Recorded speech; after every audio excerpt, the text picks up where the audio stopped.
Hey friends, today I have conversation with an Upwork coach. This guy guided more than 200 freelancers how to grow their earnings on the platform. Please meet and greet Robert Okrok. My name's Robert O'Crook, and I'm an Upwork performance coach. I've been working on Upwork now for 6 years and a bit. And for the last 4 years, I've focused full time on working with freelancers and agencies on Upwork, helping them get more invites, more wins, more quality clients that they want to work with. To date, I've worked with more than 200 clients one-on-one, and I'm getting close to creating my first Upwork millionaire from scratch as we speak. So from 0 to $1 million, we're getting there. Worked with a handful of millionaires, and have over 30,000 students in my collection of Upwork related courses. So I'm a little bit of an Upwork nerd, and I do my best to help people win on Upwork, essentially. I'm getting a lot of questions. You checked my channel. You see that most of my videos are related to starting on Upwork, because I just recently walked this way from 0 to like first 5,000-6,000 a month. So most of the time on my channel, I speak about how to start on Upwork. Okay. And a lot of my viewers on the channel are struggling to find the first client. Okay. So the first question for you, is it common situation, or the situation is getting harder and harder?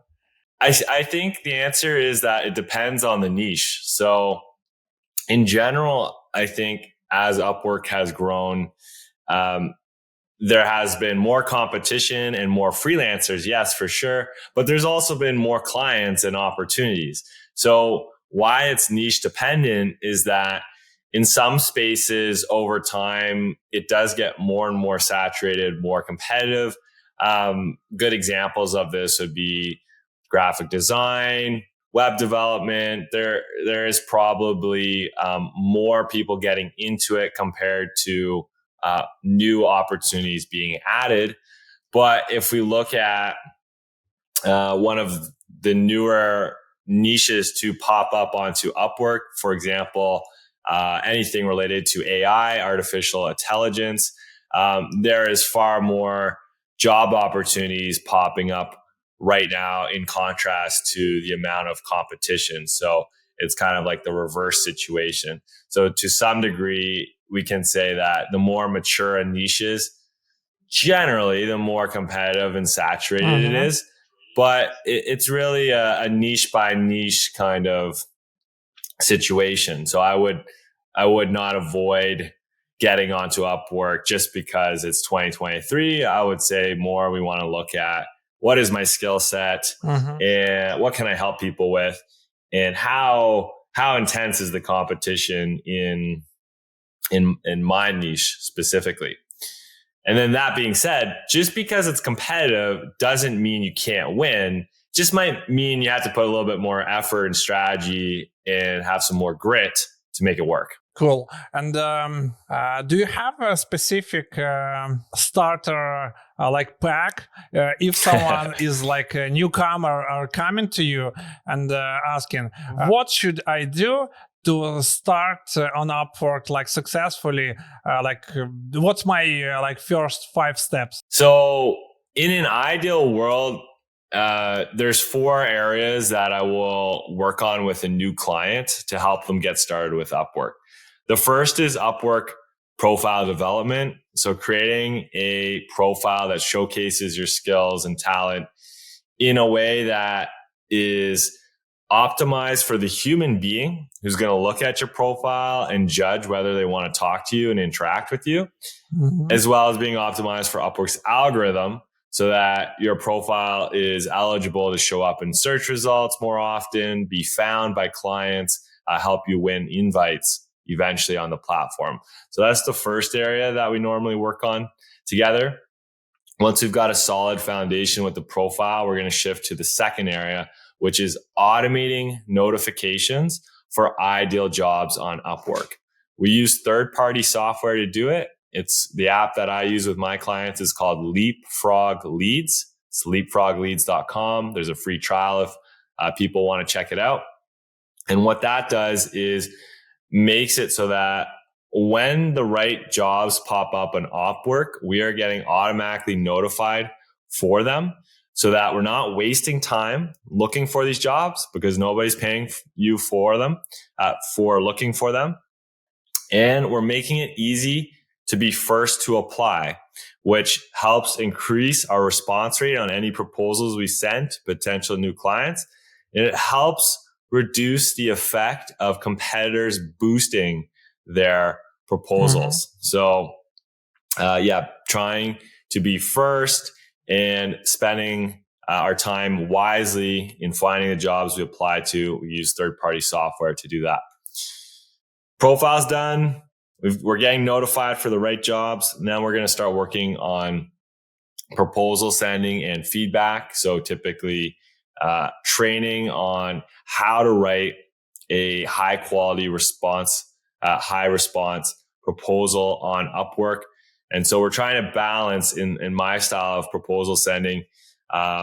Yes, being thoughtful, custom tailored, unique in what we write to each unique context of each job post, but balancing that with time efficiency as well. So we can't spend too long on every proposal. Otherwise, we just simply won't get the volume of proposals we need out there to win a small portion of the time. So just people might find this interesting. You should be aiming, in my opinion, to send a high quality proposal that's tailored within about 3 to 5 minutes with practice. If you're a native English speaker and writer, little bit longer if you don't have a lot of practice, if you're not a native English speaker and writer. Typically, so then you're sending your proposals. In an ideal world, then I'm also giving feedback to my clients on what they're writing so that they can improve it over time and get that response rate higher. And then the last area we work on is sales call handling. So in most of the clients I work with, and generally for most freelancers, the suggestion would be use your proposal messages and any other conversations you have with potential clients to progress things onto a phone call, which typically makes it easier to demonstrate your communication skills, your expertise, and just generally give the client a good sense of, do they actually want to work with you or not? And so just showing up to the calls and winging it can work and does work for many. But for beginners or for people who want to stand out as the true expert in their niche, we have to go beyond that. So taking and getting professional training on specifically how to handle your sales calls, of course, is going to help you significantly in converting a potential client on the phone into a paying client, assuming you can actually help them. So there's training on, how do we do sales calls? And then ideally we are doing feedback on them as well. So having clients record those calls, listening, getting a third party to listen to them, myself usually, and then giving feedback on those calls. So zooming out for a second then, profile development, automating notifications for ideal jobs, proposal sending and feedback, call handling and feedback. If you focus on any 4 areas on Upwork or anything on Upwork and you want to get started, those are the 4 things that actually will move the needle, that will actually help you win clients. Everything else might be a distraction and maybe not the best use of your time when you're brand new to the platform. All right. And what's your primary focus of expertise? What personally you? Yeah. From a technical standpoint, all of these areas are things that I would consider myself an expert in. I have deep mastery on understanding of each of these areas. But this is not actually what I do really well. What I do really well is help people through the fear and resistance that comes up when they're getting onto Upwork. So a lot of people getting onto Upwork and being successful with Upwork also means that they're potentially going to be having a new level of financial success, flexibility in how they work, flexibility in how much time they have. It's really empowering them to potentially live their lives in a different way than however they have been. Maybe they've been stuck working a full-time job or working for a boss they don't like. You know, these common challenges a lot of us have dealt with. And then you get on Upwork, you're doing well, and this opens a lot of things up in your life. And so for many people, unconsciously, making that shift brings up fears and scariness. It's like, oh, like I've been comfortable but stuck in this situation I don't really like, but I'm familiar with. And it's like this, for a lot of people, a lofty goal and a dream to transition into success with freelancing. It means a lot. Mm-hmm. And so I find with a lot of newcomers to Upwork, it's not a challenge so much of them learning like, oh, here's how you customize your profile title or description. Like the technical information, people typically can understand that very easily. It makes sense. The challenge is actually taking the information and executing on it and doing that for multiple weeks. So showing up consistently and actually doing the work and the steps each day. And, you know, at the beginning of the process, everyone's excited. They're like, oh, I can make money remotely and have that flexibility, right? So the carrot is right in front of them and they've got the motivation from that. But as the weeks go on and, you know, you send your first 20 proposals and you get like one response, you get all these no's, right? It's like, it can be challenging, demoralizing. And so what I really do well is help someone through the challenging times, because sometimes we're going to feel motivated and excited and other times we're going to feel like shit and we don't want to send Upwork proposals. And so my genius zone is gently but firmly pushing someone through their own fears, their challenges that pop up in this process. This is what's common for newcomers to Upwork, but we could say the same of, you know, high performers on Upwork as well. It's still scary to go from, you know, earning $2,000 a month or $5,000 a month to $10,000 a month or $20,000. It's the same kind of fears and resistances that often pop up at whatever level you're at whenever you're trying to progress to the next one. So that is the thing that I do the best. It's not the technical information. It's more the human piece of it. And it's helping someone through what can be a challenging time. I firmly believe that it's true, because just yesterday from my channel, I got the first consulting call to help with Upwork. Specifically. Okay. Cool. A company booked me, like I didn't charge them a lot, just $60 per hour. They asked, I hopped on the call and decided to help them. Like they have this a basic understanding of sales. They have pretty good copywriting. Understanding of their craft. They are many years in their business, in their niche. And they started on Upwork, and like months or so, they are not getting, they didn't get the first job. Yeah. And they just needed this like confirmation that they are doing everything right. Yeah. Because like they send in some proposals, they viewed like 20%, 25% of the time, and they didn't get any job and no interviews, anything. Yeah. Like, and sometimes they even like being professionals, it's like legit company, so it's not like a freelancer. It's some small web development agency, and they needed the confirmations that they are doing everything right. So I believe that your service is in demand, because we all feel sometimes these doubts, and exactly. When you don't see the results, you always question yourself, am I doing everything right or not? Yeah. And, so for people listening, do you need to invest, thousands of dollars and get professional support? The answer is no and yes. So no, because there are hundreds and thousands of people who've been more than capable and successful of doing it on their own. But yes, because there's also been hundreds and thousands of people who have failed doing it on their own. So it's like going to the gym.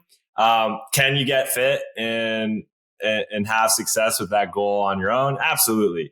Are you more likely to have success with it with a personal trainer?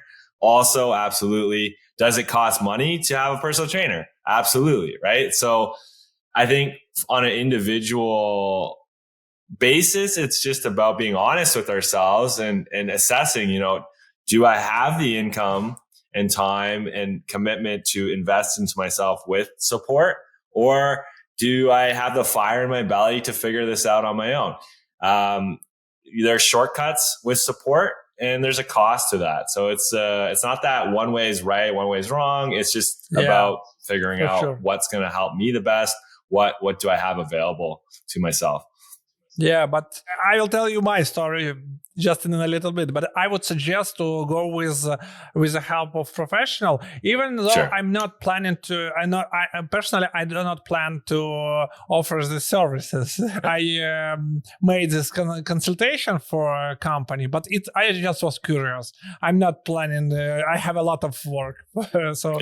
But anyway, just as an example. I have sales background. Staying in Ukraine, I was running much bigger business than I run right now. So I many years in sales, and it still took me more than a month to land my first job. Sorry, 1 month or 8 months? Oh, 1 month. 1 month. Okay. 1 month. I know the techniques of sales. I know that I love copywriting. I study sales copywriter, so I know how it works. I'm trying to elevate my proposal. So it took me a month. Yeah. But like a few months ago, I hired a business manager to my agency.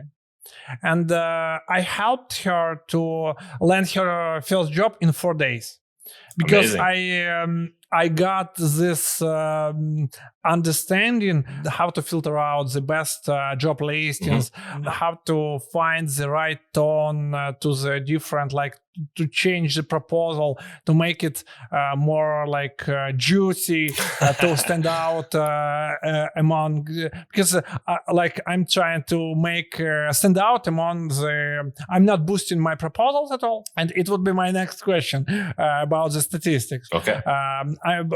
I'm trying to stand out with copywriting. Okay. I'm trying to make high quality proposals. And the volume, of course. Okay. So the next question is, how do you measure the success of a particular freelancer or your job? So right now we have something like, if we send 7-8 proposals per day, so we get about 250 a month, proposals. Okay. And from that, we usually land about 5, maybe 6 contracts. Okay. It's about 3%. Yeah. How can you assess our numbers, and is it superior to your to the average? What do you see? Or because we don't have the statistics. Yeah. You have more statistics than we. Yeah. So this is a very common interest of people. People want to know what is the average proposal response rate? What's the average call close rate? And the answer, which people can guess, is it depends. So let's jump into that. like we talked about earlier, some niches are more competitive than others. So that's the first thing, is that just because one person's getting a 20% proposal response rate, another person gets a 5% response rate, another person gets 40% response rate, they all could actually be very similar in quality in terms of their proposal writing and profile quality and other factors. But the reason we're seeing a big difference is just the volume of competition. So if you've got a lot more competition, you're just simply going to see lower numbers because there's less attention from the client per freelancer to each freelancer who's applied. So it's impossible to just give this like magic number and say, oh, this is the number you need to be aiming for. More what we're trying to figure out, it's on a per freelancer basis. So at this most zoomed out level, the first thing to figure out is, okay, so with the numbers you just shared, 3% higher rate, we didn't get a proposal response rate exact number from you, but let's just say it was, whatever, 10%, and you're sending 250 proposals. Is this good or not? I would just say, well, if it took you, I don't know how many hours to send your 250 proposals, let's say it took 20 hours, and you won 5 clients from that 20 hours of work, that's the first thing to assess, is like, was that worth it? Probably, it sounds like in this situation, like those 20 hours, 5 clients, some of them might be long-term clients, some of them might refer other clients. Seems like that's a success in itself. So that's the first piece.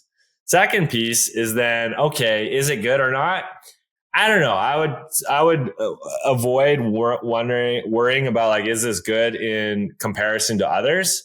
I would worry more about, can I make my numbers better in comparison to myself? Okay, so you got a 10% response rate this month, and it was pretty good. You got 5 clients, 20 hours to do it. Okay, great. It's profitable. But you want to get better. Okay. Next month, we're going to make some changes to how you're writing proposals, change the profile, Can we get that proposal response rate to 15%? Can we leverage some tools and training to bring that 20 hours for proposal sending down to 15 hours? Can we close your sales calls, 5% or 10% more effectively? We want to work, I think, from this standpoint, because then you've got a benchmark that's actually based on you, your niche, your offering and all that. And then it's meaningful and measurable when you make differences in your performance. Comparing, what are the average numbers? There's just a massive range. Someone who charges $500 an hour and is like the absolute best person on the planet in their niche. And then we've got someone else who's literally still in high school and barely has learned any hard skills yet. So like, there's just no way there's no average that's going to apply and cover the whole spectrum. So, yeah. Yeah, it's basically in the agency, we measure the progression of the numbers of particular person as well. So you cannot measure the progress of the person to the average of the market. Yeah. So you see how the person performs only comparing the numbers from the past. So basically the same approach, but anyway, I should ask you because it's many people asking me in the DMs, in the comments, and I don't have this much of information because I just decided to share my story on YouTube. So I didn't meant to to teach every freelancer how to do it. Yeah. Maybe I just decided to start new business and share the story. So it was my approach, but many viewers of my channel decided that I can help them. I can help everyone. Yeah. And this sounds similar to how I got into this. My journey at the beginning was getting on to Upwork as a Google Ads guy. And I had started a website and Facebook group called the Digital Nomads Forum, helping people who wanted to, for community, for people who want to work remotely and travel. And what I noticed was all those people were asking, like, yeah, how do I make money remotely? Like, how do I earn clients while I'm traveling? Like, how do I do this? And I was just over here doing my own thing on Upwork, but it was going well. And I had put a lot of effort into trying to figure out how to make this work. And then there was this natural kind of accidental, organic crossing of the roads where it's like, well, all these people are asking for help with this thing that I'm doing like, okay, pretty good with myself. So let me like share a couple of things. Let's see. And, it took a few years, but to make it into a full-time business, but, here we are now, 4 years of full-time working on this later. And yeah, people ideally learn from other people who've done the same thing that they are trying to do themselves. Yeah, for sure. I believe that for now, I understand that this advice, this service is in demand because many people are trying to transition to remote work. Especially in the countries where you have no other options, like in Ukraine, where I'm right now. So many people are trying to switch to the remote work, and had conversation with a bunch of people. All of them are super passionate about getting started, about learning new skills, about starting a serious career on Western markets, like on Upwork. And how do you generally see the chances of person to make money for living on Upwork or freelancing generally? Like, I believe that you can make money for living only if you top 5, top 3% in your niche. Okay.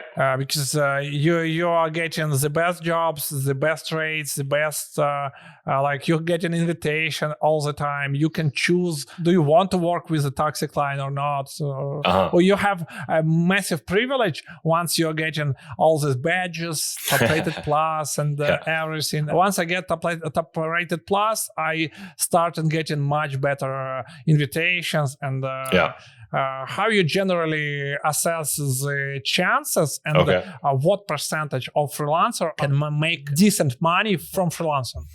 Yeah, these are good questions. To my knowledge, I haven't seen any official statistics that share, what percent of freelancers are making over, let's say, $2,000 a month or 5,000 or 10,000. But from anecdotal experience, just working with hundreds of clients and reviewing thousands of profiles, there's a large number, I don't know the exact number, of freelancers making a full-time income on the platform. Like Upwork as a whole has paid out billions of dollars in revenue to freelancers. And if I was to give an anecdotal percent, it's definitely higher than the top. It's not just the top 3 or 5%. It's got to be much higher. Like the top 20, 30 or 40% of freelancers are earning a full-time income. It's not, in my mind for sure, it's not this I have to be the best to earn a full-time income from Upwork. Not even close. You can be pretty mediocre in average and earn definitely a full-time income from Upwork. In the way I would encourage people to look at it, when I'm doing one-on-one coaching with clients, if they're new to Upwork, for example, we would work together for about 5 weeks. And I basically say, if you're kind of doing good, you need to invest about 5 to 8 hours a week for your Upwork lead generation efforts to kind of get it off the ground. And if you're having some more struggles and whatnot, maybe it's closer to 8 to 12 hours. per week. And this is just the time you're investing into, creating your profile, submitting proposals, being on calls with potential clients. It's separate from the time you actually spend delivering your work.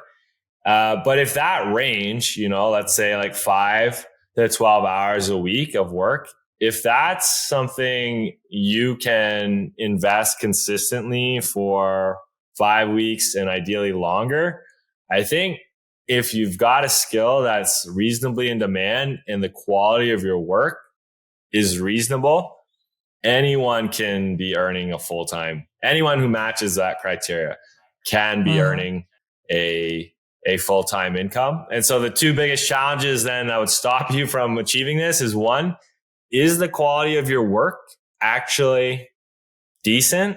And how's your communication as well? Okay. Are you actually a good communicator? Are you able to listen to clients? Are you able to be respectful? Do you get things done on time? Everyone says they're fast. They do a good job. They're good communicators. But that's not true. It's not. From working with hundreds of freelancers, not everyone is actually these things. And that's okay. These are soft skills. And like any skill, if you don't have them or you've got a lot of room to improve on them, you can work on that. That's something you can work on. And same thing on hard skills, on actually having work people want. Maybe your work sucks. Maybe it's not actually that good. That's okay as well. It's something that can be changed. It takes effort to change these things. That's fine. But, you want to earn a full-time income remotely and whatnot. Okay, it's going to take some effort. There's no secret to this. But the beauty is, I think, with Upwork, that in contrast to other places, I think the path to success on Upwork is more direct. It can be clearly defined. You can learn what you need to on your own or with professional support to figure it out. And in my opinion, if you put enough energy and effort into it consistently, it's less about maybe this will work, maybe not. It's more about when. And if you're consistent, you keep showing up and putting the effort in, it's a matter of when. This is like many things in life. So, not shocking news. Consistency of effort has a huge impact on the success, right? For sure. All right. We are speaking all the time about Upwork. Let's switch a topic a bit. LinkedIn, lead generation on LinkedIn and Upwork. Why would you choose Upwork in comparison with LinkedIn? Yeah. So to be clear, my experience primarily is in Upwork. While I've had a fair amount of personal success with LinkedIn, it's not something I professionally help others with, but I can still share my piece on this. I think the question is less like Upwork or LinkedIn, and it's more, do I want to use Upwork? Yes or no. Do I want to use LinkedIn? Yes or no. You can use both. Although when you are getting started with lead generation for yourself, I would generally recommend for 99% of people just to pick one place and focus all of their energy in it. Trying to do LinkedIn and Upwork at the same time is going to dilute your efforts, dilute your results generally. The big difference is I think LinkedIn's a great space as well for lead generation. I would describe it as more advanced though. Upwork is going to be a better place to start out when you are a newer freelancer who's establishing their pricing. What does make me unique? What are my strengths? What is the value I provide? What are the packages I'm going to offer? When you're new as a freelancer, these are all things that you're figuring out, and it's usually it's a never ending process. And figuring out the foundations of these questions is a multi-year process for a lot of people. I think a lot more conductive to do that on Upwork. Going on to LinkedIn, it requires, I think, a little bit higher level of refinement with your offer, with your value, your communication and whatnot. It's a much harder space if you don't have things refined. But if you do have things refined, yeah, there's a lot of other people on LinkedIn who are not on Upwork. So you've got a new place to find leads. The biggest difference, though, between these platforms is that on Upwork, you've got people holding their hands up in the air. They're saying, hey, I need help with this thing and I've got money to pay for it. I just need to find you to help me. And on LinkedIn, people are just kind of selfishly on there. They're like, I hope someone hires me to help with whatever thing that I help with. And that difference in intent, in my mind, it makes a huge difference in the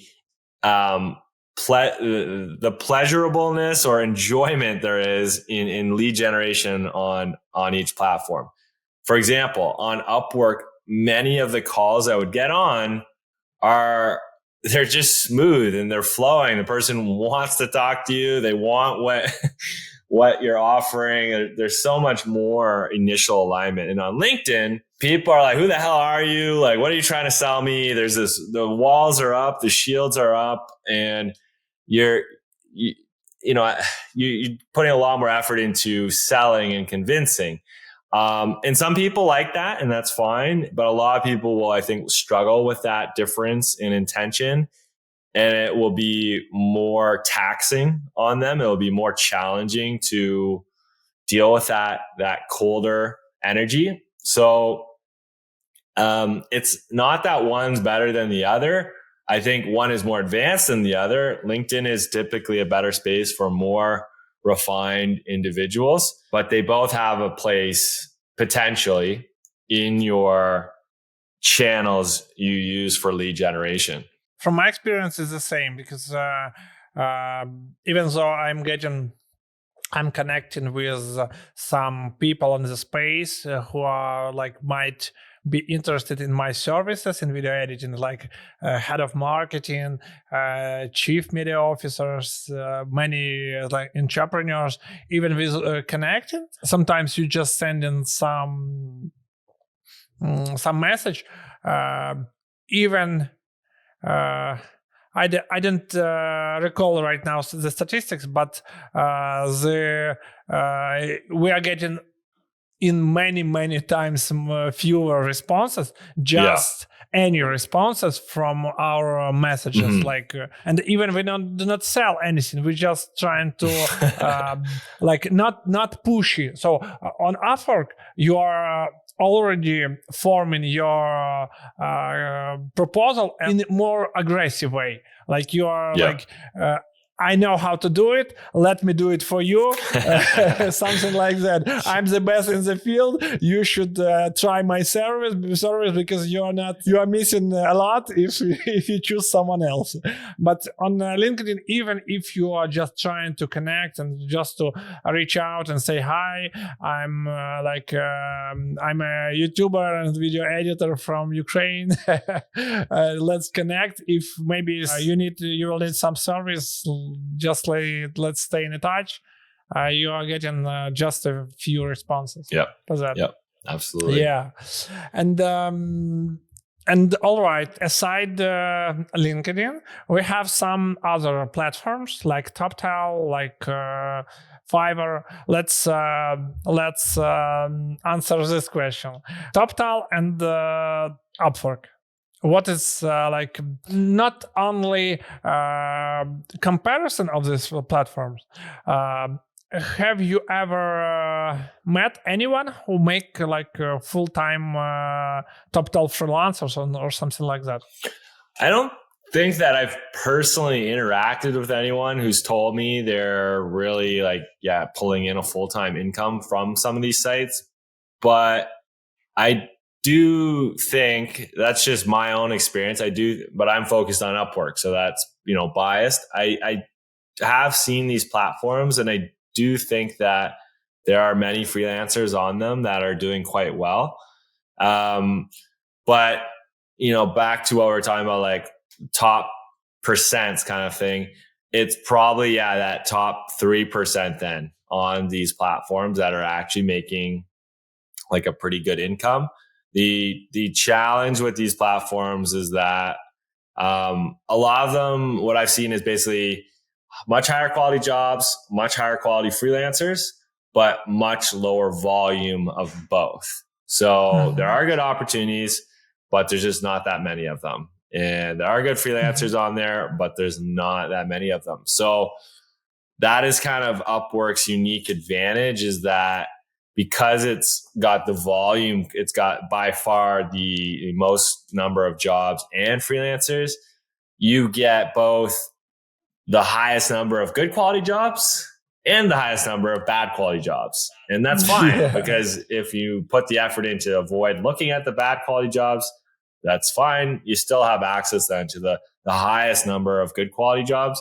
So, just like with LinkedIn, it's not Upwork or LinkedIn. It's Upwork, yes or no, LinkedIn, yes or no, TopTal, yes or no, right? So these other channels might be a good fit for your lead generation strategy. They're just part of the different platforms and channels that you're using. But again, would you want to start with it at the very beginning? Probably not. It's going to be a lot easier to get started on the biggest platform where there's more opportunities. And then once you've mastered it and, you're winning 90 to 99% of like what you'll ever win on the platform, then maybe you explore one of these other platforms for incremental growth versus it being your main source of growth. Mm-hmm. All right. And so basically, I would add from my experience that if you compare Upwork with LinkedIn and other markets, Upwork is good because if you have in your agency a couple of different levels of, if you have some junior members, and if you have middle and senior professionals, you can find jobs for all of them. You can apply for jobs for junior freelancers, for junior agency members, to give them some practice to elevate their skills. It's also great because without practice you cannot teach person how to make better stuff, and you still need to pay a salary to them, so you need to find somewhere some job for them. And if they are not capable to doing it on a middle level, then you still somewhere you need to find somewhere some task for them. Absolutely. What do you think about recent updates in the price of connects? Because it's getting tougher. For us, we have calculations about the average. How much money do we spend on getting one contract? So we have we calculate this price. We also know a lifetime value of our clients, so we understand that if we reach some point, it can be unprofitable. We are far from this point. We believe that we're still good, but I'm getting a lot of questions from freelancers who say that they cannot afford with this price to send 200-300 proposals per month. What do you think personally? Is it a fair price, or what's the reason of this movement from the app? I think that I'm disappointed, honestly, because over the years I've been on Upwork, it does feel like they are aggressively focusing on profit first as a corporation versus a quality experience for the freelancers and clients that are earning them all of their income in the first place. So they say that each time they change the connects and, ad boosting and all that, they say that these are ways of helping to cut down basically on the number of spammy proposals and encourage a higher level of a higher quality of proposal sending. And that is like an effect of this. So there is a good thing about this, but it really feels from my perspective more about them making more money versus improving the quality of proposals. I think there's many other ways they could address improving quality of proposals, reducing spam submissions. Like there's so many more ways to address this that would arguably be more helpful than charging your freelancers more, which, it's disappointing to me. And I was reviewing the forum comments on Upwork when this recent announcement was made. And, it's just overwhelmingly freelancers saying like how, like, what the heck? Like you're killing us. And so that is my sentiment as well. That being said, it is going to have the effect of reducing spam proposal submissions, which I think it's kind of a win for everyone. It's a win for clients because nobody likes wasting time looking at garbage proposals. And it's a win for freelancers because it means if you actually put the effort in to a quality approach to how you use Upwork, including your proposal sending, you technically are rewarded by this change a little bit more. It doesn't mean that you don't spend more. You might still spend more to win contracts, but I think what I just shared is a good overview. Mm-hmm. Yeah, I believe also that it's a bit because even if we assess that the 10% like flat rate that Upwork is taken from freelancers, it's like understandable that they're taking it. Yeah. But connects are like I believe that it's too much. It's too much.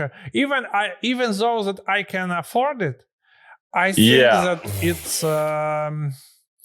it's too much because the same. I just recently seen the same discussion when Gumroad increased their fee to 10%, and most of the sellers on the Gumroad, it's not freelance market. It's for digital product, for courses and all the stuff. But 10% is just by itself. It's a big number. Yeah. But when you on top of it like take higher and higher number with connects, it's I don't know. I believe that it's I don't think that it can lead to exodus from the Upwork to some other market because I don't see maybe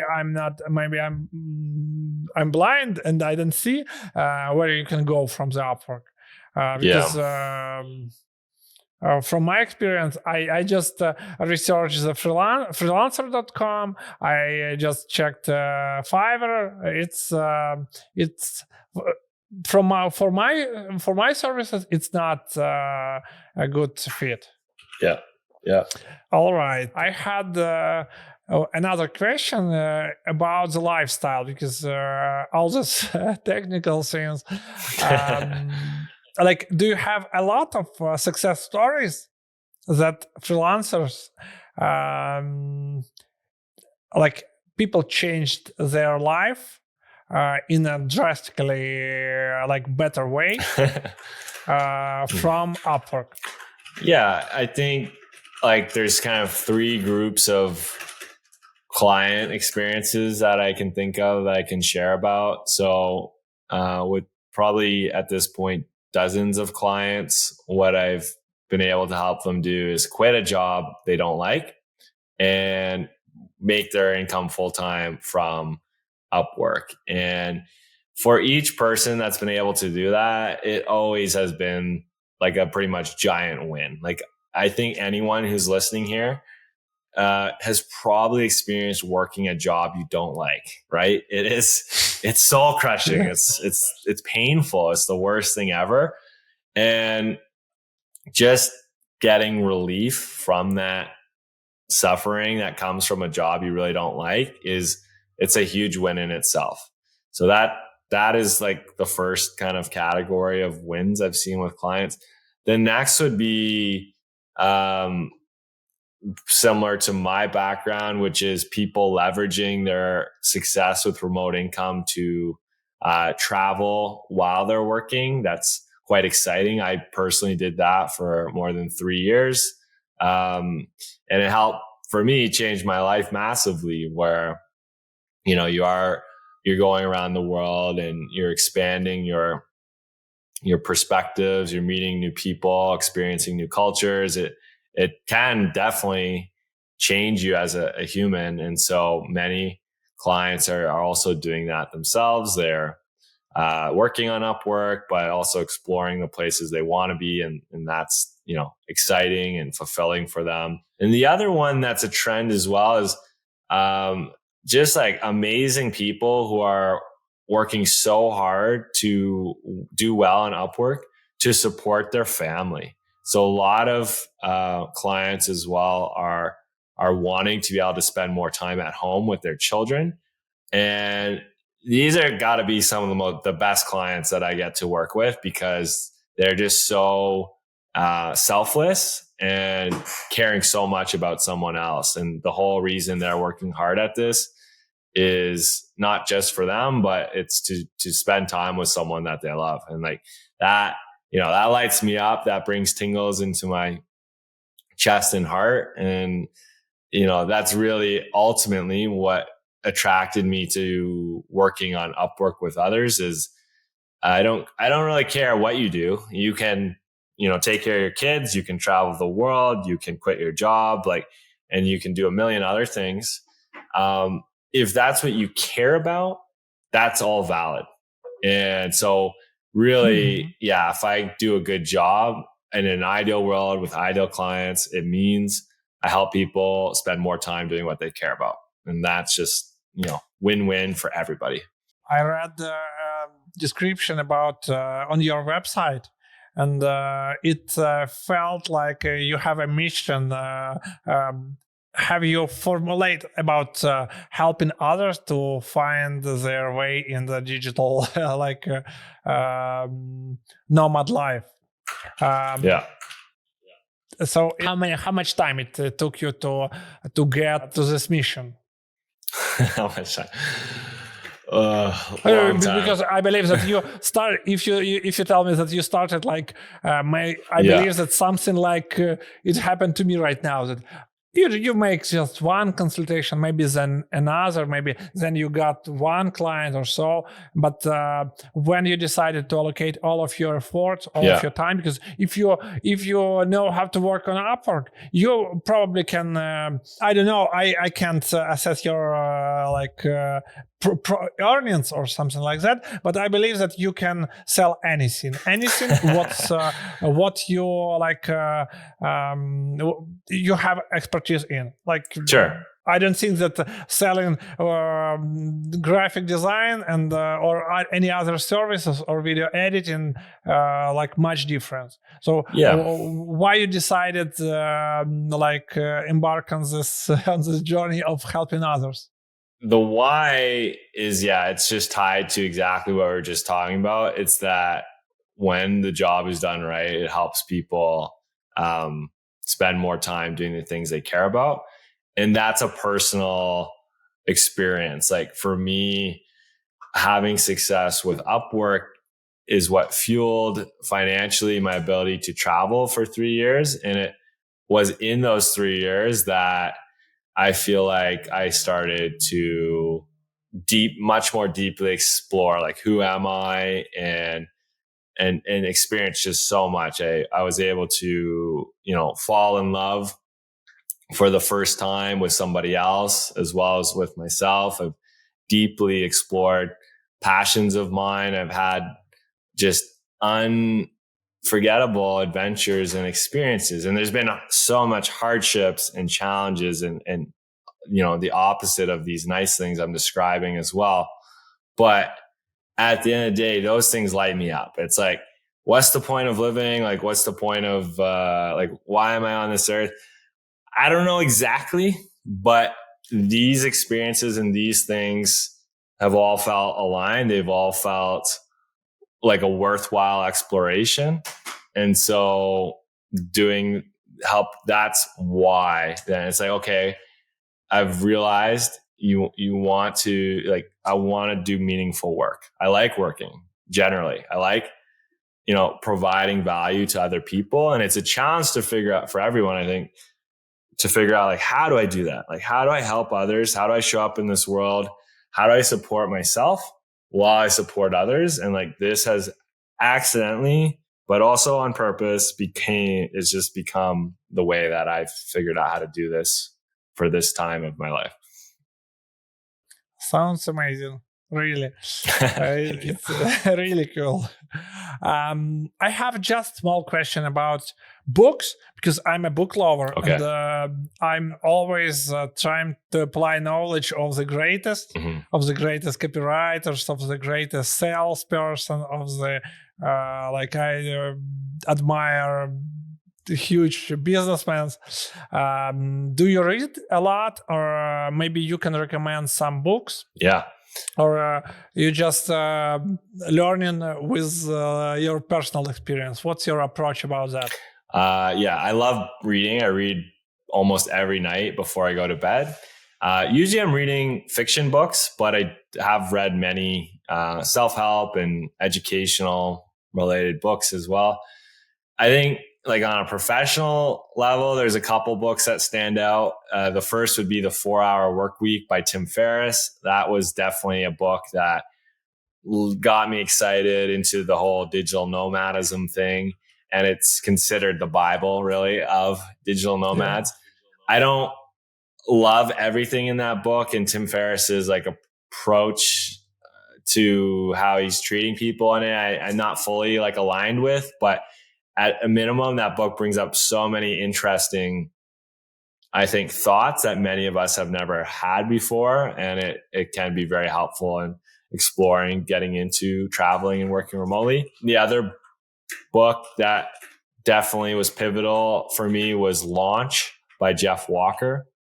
And that essentially was the person and book that massively helped me figure out how to actually turn helping people on Upwork into my full-time business. It was a 2-year process for me, figuring it all out. And Jeff Walker's resources, including that book, was like a massive help in that. And then fiction book, if you haven't checked out the Name of the Wind series, which is a fantasy fiction novel, I think it's fucking awesome. It's like kind of like Harry Potter, but very different, but like similar, adventurous. Just love this stuff. Amazing. I love this stuff. Really good. Cool. Thank you for this recommendation, because I didn't read the book, the 4-Hour week. The work week. I used to listen Tim Ferriss podcast for years, so I'm familiar with the ideas from this book. Yeah, and it's interesting too. Then if you've checked out his podcast a bunch, so Tim Ferriss is huge, popular. The 4-Hour Workweek was his, I believe. That's what got him, that's what made him explode. So it's kind of interesting to see his origin work. Yeah. Cool. I believe that I will find time to read. I'm not reading a lot of self-taught book. I am more like trying to get professional books on elevating specific skills like copywriting and autobiographies. Yeah. Self-taught book, like you are reading, and in a couple of months you hardly can remember a few thoughts from it. Like it's. Maybe it's for me like that, but yeah, I would say my experience is a little different. I think like self-help or professional books are the same in that they present a lot of information and you get nothing out of it if you don't like actually take it with you and like implement it or like somehow use it. And they're equal. So whether it's like improving yourself or improving your business skills, it's like, it's still kind of, you can't just read it and expect a magic result. You have to do some things probably too. But let me present one book because it's one of the greatest book I read like lately.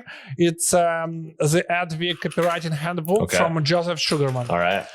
It's book from one of the greatest sales copywriters, and in this book he presents like text advertising and explain how he used words to like create a buying environment, how to create a powerful call to action, and it contains like 10 or 20 advertisements where he like explained why he used this phrase. A lot of the technical stuff, it's easily applicable to Upwork proposals. Yeah, and so profiles. For me, and profiles. Yeah, so for me, it's the best way to elevate something is to steal as an artist from great performers like Joseph Sugarman or David Ogilvy or like these big guys. Awesome. Yeah. Very cool. I would like just to ask you maybe some advice, like as a last question from me, maybe like the biggest piece of advice you can give to a newcomer who is just making the first step. Like he is starting today. What would be your biggest piece of advice? Whether it's success with Upwork or falling in love for the first time or whatever the heck you want to do with your life, there's so much information, so much noise on how to do everything, and it can be overwhelming, I think, to figure out how to do things sometimes. So for me, what I find helps is like learning to tune into my intuition, and my gut helps guide me through all of the information, all of the people, all of the resources, all of the noise. And I wasn't always able to really tune into my intuition and gut.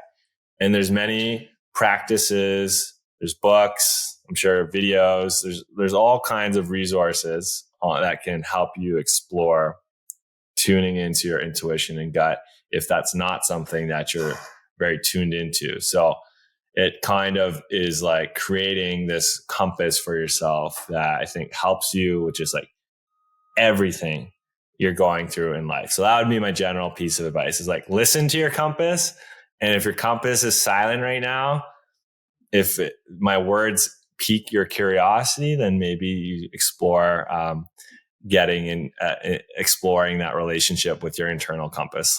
I would suggest to finish on this with this inspirational advice.